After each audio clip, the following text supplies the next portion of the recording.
Hello friends, welcome again in my YouTube channel. Today we will study fully explained GK revision chart. So let's start. See, we have completed A and B. Now we have taken lead from C. So from C we have taken country China. So China की capital है Beijing, China की currency है रैन और yuan उसकी जो digital currency भी है। उसके अलावा चाइना के जो प्रेसिडेंट है वो है जी जिनपिंग। सो ये चाइना और इंडिया के बीच में जो बॉर्डर लाइन है उसे कहते हैं मैकमोहन लाइन। चाइना एक ब्रिक्स नेशन भी है और चाइना के अंदर है ब्रिक्स का headquarter. BRICS means Brazil, Russia, India, China, South Africa. ये 5 नेशन के जो नेम के इनिशियल्स है स्टार्टिंग वाले, उनसे ये ब्रिक्स नेम बना हुआ है। जो 5 कंट्रीज़ है जिसमें से जो साउथ अफ्रीका थी वो 2010 के अंदर एंटर की थी और जो बाकी कंट्रीज़ थी उनका 2006 के अंदर ही कोलैबोरेशन हुआ था और ब्रिक्स का फॉर्मेशन हुआ था। और जो ब्रिक्स का इस साल का समिट था, ब्रिक्स के अंदर हर साल समिट होते हैं एवरी ईयर, तो इस साल का जो समिट था वो हुआ था इंडिया के अंदर। 2021 के अंदर जो समिट था वो इंडिया के अंदर हुआ था। अधिवेशन कई बैठक हुई थी जो इंडिया के अंदर हुई थी। और इस साल का T20 वर्ल्ड कप होना था। एक्चुअली ये होना था बट अब ये इंडिया के अंदर नहीं होगा T20 वर्ल्ड कप कोविड की वजह से। अब ये UAE और ओमान के अंदर शिफ्ट कर दिया है। सो T20 वर्ल्ड कप अब इंडिया के अंदर नहीं हो रहा। पहले इंडिया इसे होस्ट करने वाली थी बट अब नहीं हो रहा। और जो T20 वर्ल्ड कप है इसकी शुरुआत हुई थी 2007 के अंदर। सबसे पहला T20 वर्ल्ड कप का मैच 2007 के अंदर हुआ था। सबसे पहला T20 कब खेला गया था ये आप कमेंट करके ज़रूर बताना। सो 2007 के अंदर T20 वर्ल्ड कप की शुरुआत हुई थी। पहले जो साउथ अफ्रीका के अंदर हुआ था, साउथ अफ्रीका ने उसे होस्ट किया था और इंडिया उस वर्ल्ड कप को जीती थी। सो 2007 के अंदर जो T20 वर्ल्ड कप की शुरुआत हुई थी और 2007 के अंदर जो श्रीमती प्रतिभा पाटिल है वो हमारी इंडिया की प्रेसिडेंट बनी थी। वो इंडिया की पहली महिला और एकमात्र महिला प्रेसिडेंट है, श्रीमती प्रतिभा पाटिल। जो श्रीमती प्रतिभा पाटिल है वो प्रेसिडेंट बनने से पहले जो राजस्थान स्टेट है उसकी गवर्नर भी रह चुकी है। राजस्थान की जो गवर्नर रह चुकी है और राजस्थान के जो करंट गवर्नर हैं वो है कलराज मिश्रा और जो राजस्थान के चीफ मिनिस्टर है वो है अशोक गहलोत। सो ये 2021 के अंदर राजस्थान के चीफ मिनिस्टर और गवर्नर की पोस्ट है। सो प्रतिभा पाटिल में जो गवर्नर रह चुकी थी राजस्थान की, और वो राजस्थान स्टेट की भी पहली महिला गवर्नर ही थी। राजस्थान की पहली महिला राज्यपाल भी श्रीमती प्रतिभा पाटिल थी। इंडिया की पहली महिला प्रेसिडेंट भी श्रीमती प्रतिभा पाटिल थी और पहली महिला प्राइम मिनिस्टर है श्रीमती इंदिरा गांधी।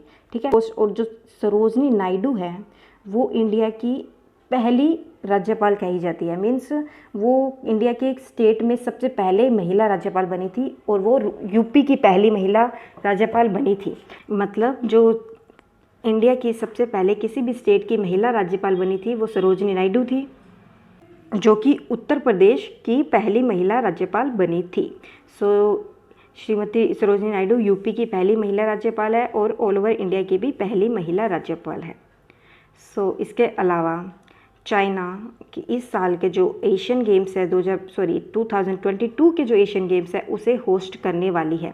2022 के अंदर जो एशियन गेम्स होने वाले हैं वो 19th एशियन गेम्स हो गए। इससे पहले एशियन गेम्स 2018 के अंदर हुए थे, हर 4 साल बाद में होते हैं, तो 2018 में हुए थे जो कि जकार्ता के अंदर हुए थे इंडोनेशिया के अंदर। और जो 2022 वाले हैं वो चाइना के अंदर होने वाले हैं इस सिटी के अंदर। ओके। सो और जो एशियन गेम्स है उनकी शुरुआत हुई थी 1951 के अंदर। 1951 के अंदर पहले एशियन गेम्स की शुरुआत हुई थी। पहले एशियन गेम्स खेले गए थे जिसे होस्ट इंडिया ने ही किया था। पहले एशियन गेम्स इंडिया के अंदर ही हुए थे। और 1951 के अंदर इंडिया के अंदर पहली सेंसस हुई थी, पहला कॉन्स्टिट्यूशनल अमेंडमेंट एक्ट आया था, पहला इलेक्शन कमीशन फॉर्म हुआ था, पहला प्लानिंग कमीशन फॉर्म हुआ था। सो 1951 के अंदर सब कुछ पहला हुआ था, फर्स्ट हुआ था। सो इसके बारे में 1951 के अंदर इंडिया के अंदर और क्या हुआ है ये आप पढ़ सकते हैं 1951 वाली वीडियो के अंदर, जिसका लिंक डिस्क्रिप्शन बॉक्स के अंदर है। सो 1951 के अंदर इंडिया के अंदर पहली सेंसस हुई थी जो आज़ादी के बाद में इंडिया की पहली सेंसस कहलाती है। सो जो और इंडिया की पहली सेंसस वैसे 1872 के अंदर हुई थी। आज़ादी के बाद में पहली सेंसस 1951 के अंदर हुई थी, और आज़ादी से पहले या ऑल ओवर जो पहली सेंसस हुई थी वो 1872 के अंदर हुई थी। और उस समय जो इंडिया के जो वॉइसरॉय थे वो थे लॉर्ड मायो। उन्होंने जो कराई थी सेंसस, उनकी जो सेंसस कराई थी उन्होंने एक्चुअली वो क्या था 5-6 ईयर्स के अंदर कंप्लीट कराई थी। तो 5-6 ईयर्स के अंदर तो किसी का बर्थ भी हुआ होगा, किसी की मृत्यु भी होगी, तो वो कम्प्लीटली एग्जैक्ट सेंसस उसे नहीं कह सकते। सो जो 1881 के अंदर जो सेंसस हुई थी उसे कहते हैं सिंक्रोनस सेंसस, पहली सिंक्रोनस सेंसस। एक ही दिन के अंदर पूरी ऑल ओवर इंडिया के अंदर सेंसस हुई थी। सो 1881 के अंदर वो जो 1881 के अंदर हुई थी जो सेंसस उसे कहते हैं फर्स्ट सिंक्रोनस सेंसस। सो यहाँ से 3 क्वेश्चन बनते हैं, पहली सेंसस, पहली इंडिपेंडेंट इंडिया की सेंसस और पहली सिंक्रोनस सेंसस। ठीक है। और जो पहली सिंक्रोनस सेंसस हुई थी वो हुई थी लॉर्ड रिपन। उस समय लॉर्ड रिपन इंडिया के वाइसरॉय थे। लॉर्ड मायो के बाद में लॉर्ड रिपन आए थे। सो उनके समय हुई थी पहली सिंक्रोनस सेंसस, उन्होंने करवाई थी। इसके अलावा जो लॉर्ड रिपन है उन्हें लोकल सेल्फ गवर्नमेंट का फादर कहते हैं, जनक कहते हैं। मीन्स उन्होंने लोकल सेल्फ गवर्नमेंट की शुरुआत की थी। लोकल सेल्फ गवर्नमेंट मीन्स जो लोकल लेवल पे गवर्नमेंट होती है, जैसे कि गाँव के अंदर पंचायती राज और शहरों के अंदर म्यूनसिपैलिटीज़ वगैरह। सो जो लोकल सेल्फ गवर्नमेंट थी उसकी शुरुआत हुई थी 1882 के अंदर, जो पंचायती राज और म्यूनसिपैलिटीज़ आती है। और जो 1992 के अंदर है पंचायती राज और म्यूनसिपैलिटीज़ को कॉन्स्टिट्यूशनल अधिकार मिला था। मीन्स पहले वो कॉन्स्टिट्यूशनल बॉडी नहीं थी। उसके बाद में 1992 के अंदर 73rd कॉन्स्टिट्यूशनल अमेंडमेंट एक्ट आया और 74th कॉन्स्टिट्यूशनल अमेंडमेंट एक्ट आया 1992 के अंदर। 74th कॉन्स्टिट्यूशनल अमेंडमेंट एक्ट आया 1992 के अंदर, जिसके अंदर जो पंचायती राज कॉन्स्टिट्यूशन अधिकार मिला। और जो आर्टिकल 243 से 243 ओ है पार्ट 9 के अंदर वो है पंचायती राज से रिलेटेड। और पार्ट 9A के अंदर है 243P से 243ZG, वो है म्यूनसिपैलिटी से रिलेटेड। सो ये आर्टिकल एडअप किए गए थे पंचायती राज के, किए गए थे 1992 के अंदर, जब पंचायती राज और म्यूनसिपैलिटीज़ को कॉन्स्टिट्यूशनल दर्जा मिला था। जो और उसके साथ ही शेड्यूल 11 और 12 भी कॉन्स्टिट्यूशन के अंदर ऐड हुए थे। इसके अलावा जो सब पंचायती राज सबसे पहले पंचायत की शुरुआत हुई थी वो थी राजस्थान के अंदर। राजस्थान के अंदर नागौर जिले के अंदर सबसे पहले जो पंचायत को उन्होंने लीगल अधिकार दिया था, मीन्स पंचायती राज के फॉर्मेशन को उन्होंने एक्सेप्ट किया था। सो राजस्थान के अंदर जो हुई थी नागौर जिले के अंदर हुई थी 1959 के अंदर। सबसे पहला राजस्थान माना जाता है जिसने पंचायती राज को अडोप्ट किया था। हो तो सभी जगह रही थी, बट लीगली अडोप्ट करना वो अलग बात होती है और कॉन्स्टिट्यूशनल दर्जा देना अलग बात होती है। सो 1959 के अंदर राजस्थान के अंदर जो पंचायती राज को अडोप्ट किया गया था नागौर जिले के अंदर। उसके बाद में सब बाकी जिलों ने भी, बाकी स्टेट्स ने भी धीरे धीरे अडोप्ट किया था पंचायती राज को। और 1992 के अंदर उसे कॉन्स्टिट्यूशनल दर्जा भी मिल गया था। और 1992 के अंदर हुआ था SEBI का फॉर्मेशन। SEBI मतलब security exchange board of India. So इसका फॉर्मेशन हुआ था 1992 के अंदर, और जिसका हेडक्वार्टर मुंबई के अंदर है, और जिसके चेयरमैन हैं अजय त्यागी। ये है सेबी के बारे में इंफॉर्मेशन।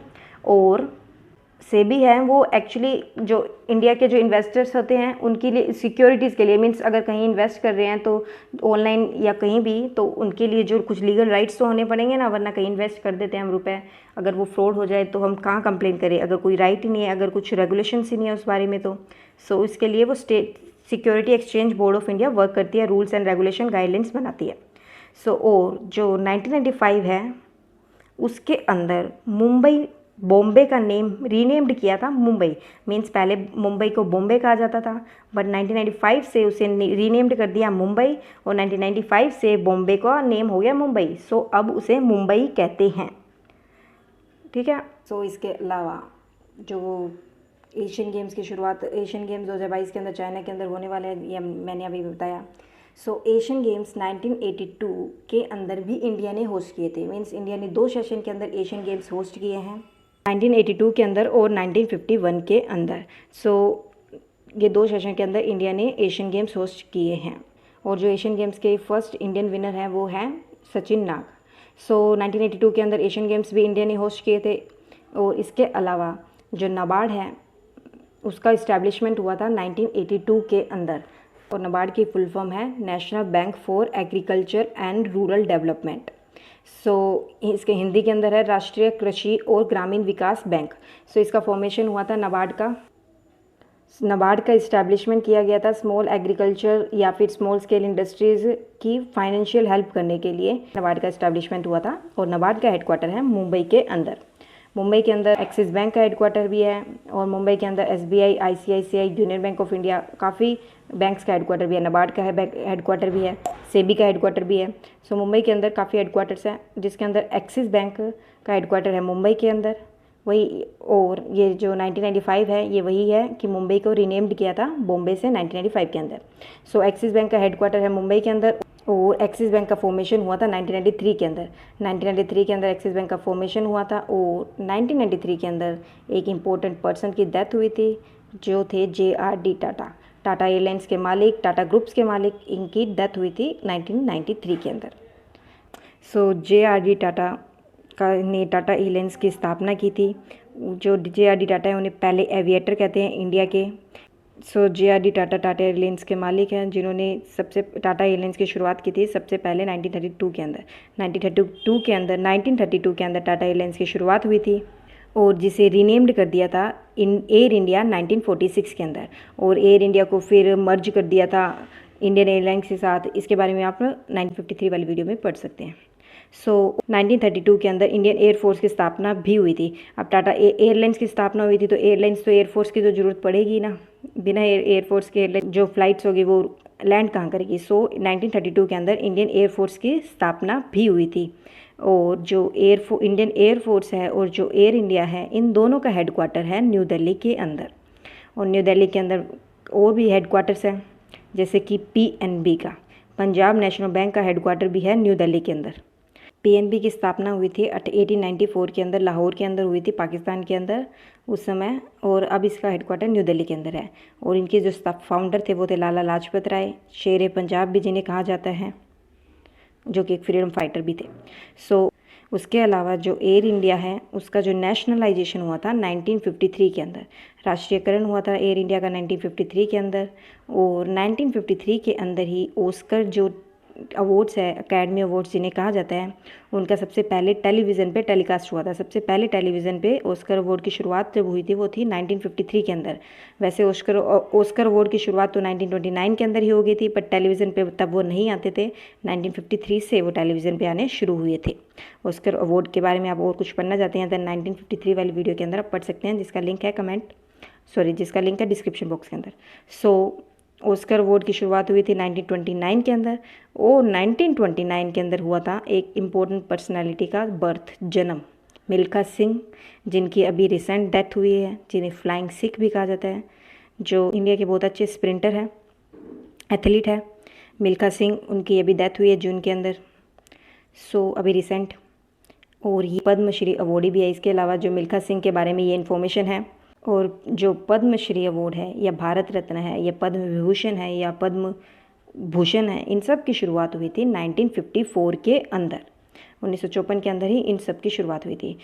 सो ये था fully explain GK revision chart. और ऐसे कुछ और अमेजिंग चार्ट्स के लिए please do like, share and subscribe the channel. Thank you.